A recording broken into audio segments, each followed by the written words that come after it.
तैयारी स्टार्ट। वाद तथ्य। अपीलार्थी और मृतका छिलो कौर का विवाह वर्ष 1993 में संपन्न हुआ था। मृतका के पिता परिवादी को किसी ने दिनांक 23/6/1995 को फोन से सूचना दी कि उसकी पुत्री की मृत्यु हो गई है। तदनुसार परिवादी ने संबंधित जसपुर पुलिस स्टेशन में प्रथम सूचना रिपोर्ट दर्ज कराई।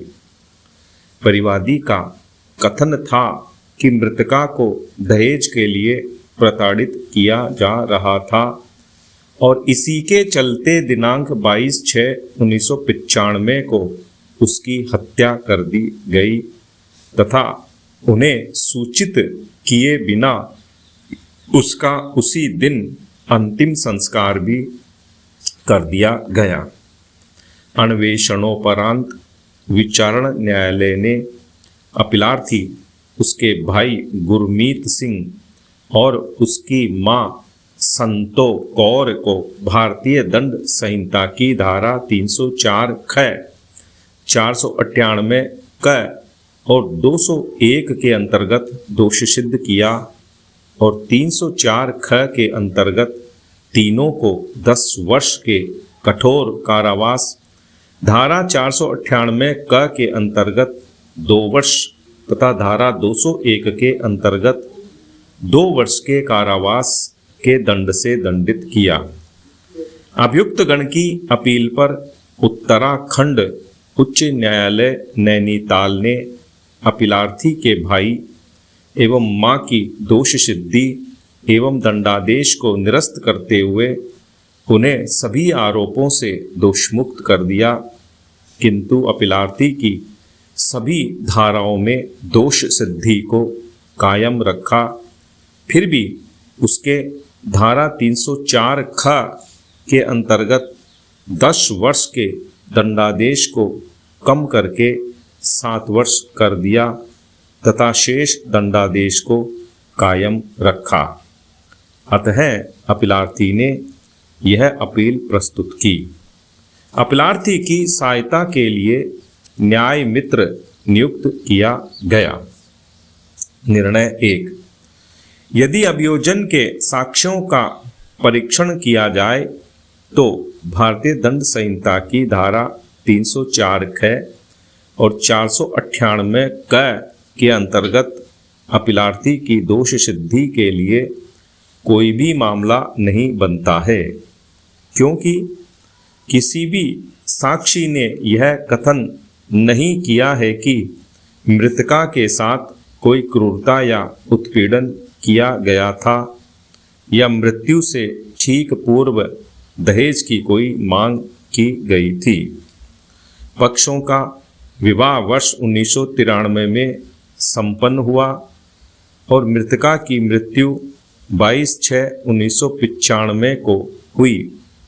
मृतका के पिता को सम्मिलित करते हुए उसके परिवार के किसी भी सदस्य ने यहाँ तक कि मृतका के मामा और नानी, जो मृतका के वैवाहिक गृह ग्राम भोगपुर डैम से मात्र कुछ ही दूरी पर रहते थे, मृत्यु से ठीक पूर्व दहेज की मांग के संबंध में मृतका के उत्पीड़न का कोई आरोप नहीं लगाए थे। वास्तव में मृतका की नानी और 2 मामा मृतका के अंतिम संस्कार में शामिल भी हुए थे, किंतु उन्होंने कोई प्रश्न नहीं उठाया या पुलिस में शिकायत की कोई बात नहीं की, बल्कि पंचायत के हस्तक्षेप से दहेज का सामान भी ग्रहण किया। यह भी तथ्य सामने आया है कि मृतका के पिता को भी उसकी मृत्यु की सूचना दी गई थी, किंतु वह मृतका के गृह से 290 किलोमीटर दूर थे, इसलिए उनकी वापसी की प्रतीक्षा किए बिना मृतका का अंतिम संस्कार कर दिया गया। 2.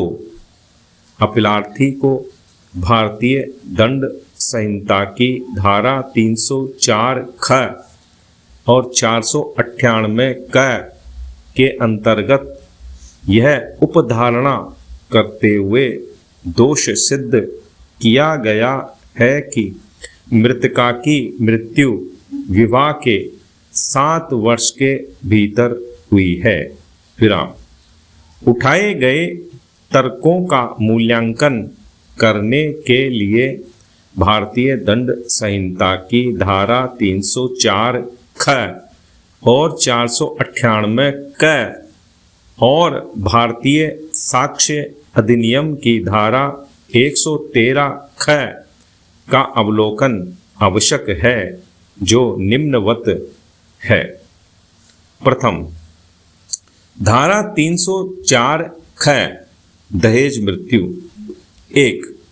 जहां किसी स्त्री की मृत्यु किसी दाह या शारीरिक क्षति द्वारा कारित की जाती है या उसके विवाह के 7 वर्ष के भीतर सामान्य परिस्थितियों से अन्यथा हो जाती है और यह दर्शित किया जाता है कि उसकी मृत्यु के कुछ पूर्व उसके पति ने या उसके पति के किसी नातेदार ने दहेज की किसी मांग के लिए या उसके संबंध में उसके साथ क्रूरता की थी या उसे तंग किया था, वहाँ ऐसी मृत्यु को दहेज मृत्यु कहा